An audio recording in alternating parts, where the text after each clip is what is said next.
So, I'm with Sam Barnett, who is an alto and tenor saxophonist, pianist, and composer. And he became fascinated with saxophone at 3, started playing at 7, busking at 10, played professionally since the age of 12, and released his debut album London, New York Suite last year. You've also won a scholarship to Berklee School of Music in Boston. You won a string of awards and generated loads of press coverage. You're sponsored by Trevor James Saxophones, and you're studying at the Music Academy, Basel's Jazz Campus in Switzerland. How are you doing? I'm very well, thank you. It's quite a mouthful. It's quite a mouthful. Yes, it's a long CV. So yeah, my first question was going to be, what's it like to be a prodigy? Well, I don't think I can answer that myself because of interest in me being humble, and I don't want to break. That's kind of a law I have. That's a rule I stick to. So there's no reason to talk about how I'm a prodigy, but I think I enjoy what I do and I work hard at it. So, I think that's shown in the last few years particularly. Cool. So I've read a few of your interviews, and you have a long list of influences: Dexter Gordon, Coltrane, Joe Henderson, Wayne Shorter, and some more recent ones like Mark Turner. I believe you're also studying under him now? Yeah, over in the Jazz Campus, he comes in every month or so, and I get a session, a good 1 or 2 hour session with him, and we just shared some stuff. It's really great. So he's a major influence at the moment. Okay. Anything else? In terms of teaching, or?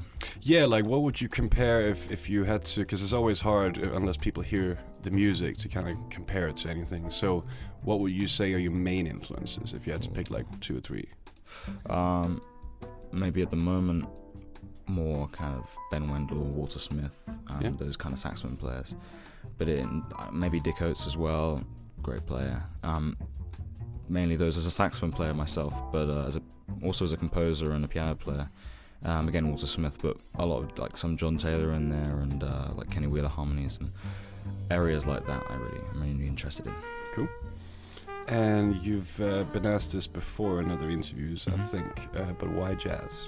Why jazz? For me, there was really no other option. I loved the sound of it, and I was attracted to it even before I knew anything about the language or the rich history behind it. The sound itself. I was kind of young, so that's all I could probably comprehend at that age. It's the sound of it. But why jazz for me is because the language spans any instrument, and it makes the most of Western classical harmony and also American influence and culture, and I think it's just a beautiful expression of those.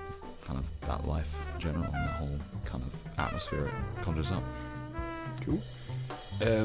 So you have your own quintets? Yes, I do. They are the Sam Barnett Quintet. All right, very cool. And they're also from London, or? Yeah, around London or in London. Yeah, we went to Royal Academy, which is the main thing. So that's how you found it? Yeah, I went to the Royal Academy, the junior program, a few years back, and that was with Gareth Crane, and I did that for a couple of years, and I played with them all at different points. And this was kind of when I was gathering the material, and for the project, for the New York London Suite, the album. So I actually wrote the material when I was 14, when I was in London and New York. For a couple of days I was in New York, and I wrote the first 2 pieces. And then the second 2 pieces were from London. And I really compiled this stuff, and I really got it into kind of a project later on once I'd met these guys and started playing with them, doing more gigs. Cool. And then you recently played in Bristol, and then... Yeah, that was, a couple of weeks ago now, I think. Yeah. And then that resulted in you meeting a certain member of Portishead. Yes, Adrian Utley. It was a pretty awesome experience, the gig itself, and then actually because Adrian listened to my album and then invited me to play, that was the reason I was playing in that gig, and it was Independent Venue Week, which is a big deal as well. It's really incredibly important to Independent Venue Week. Well, that's why I was reading about it, and also you were talking a lot about synthesizers. Yeah. We really hit it off in terms of love for like the electronica and synthesis, and obviously he's had a huge career in that genre. So I mean, the next day I went to his studio in his home and I just played around with all his toys. I mean, not toys, sorry, they're professional music tools, and they're absolutely stunning. I mean, the collection he has is quite ridiculous, honestly. And I mean, it's like a synth warehouse almost. It's just like a dream for any synth enthusiast. So yeah, it was a pleasure to play with all his vintage gear. 2018 and beyond, what's gonna happen? Well, I have a lot of hope that I'm gonna play a lot of new music with new musicians, because the meeting ground of Jazz Campus is just like a big mosh pit of amazing young talent, and it's just a pleasure to be there. I mean, once you get teachers that at this high level that are teaching them, and there's Larry Grenadier, Jeff Ballard, Mark Turner, Jorge Rossi, etc. It's just, you can't really get better than that. I mean, and the fact that they're going to the middle of Europe attracts so many amazing young players, and to be able to just play with these guys, I mean, it's really like a new home almost.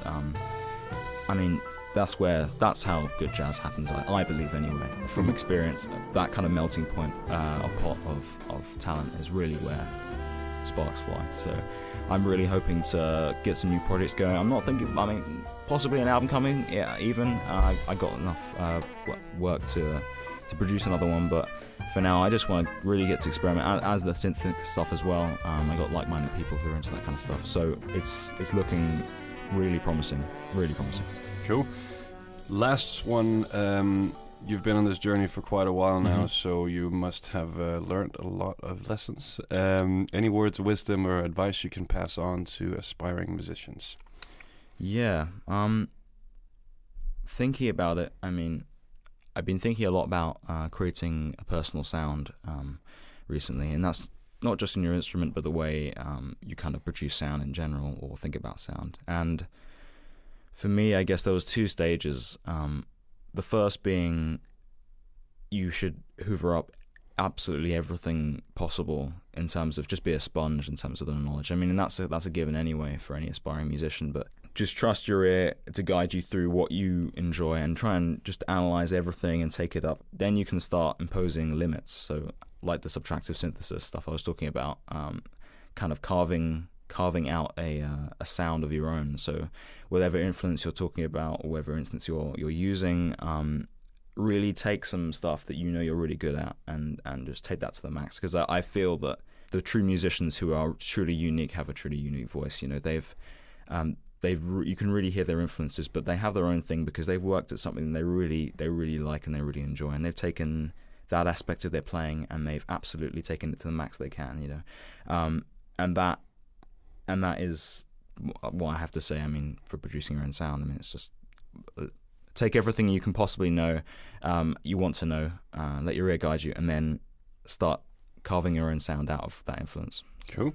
You have a website. I don't know if that is the go-to place to find out more about you and your projects. Yep. What is it? And it's sambarnettsound.com. So that's the place to go. Any other social media people can follow? Yeah, I have Facebook, Sam Barnett Sound. That's on Facebook. Twitter, I think it's at Sam Barnett Sound. etc. You get the picture. Sam Barnett Sound. Cool. Thank you very much for your time then. Thank you so much. All right, cheers. Bye.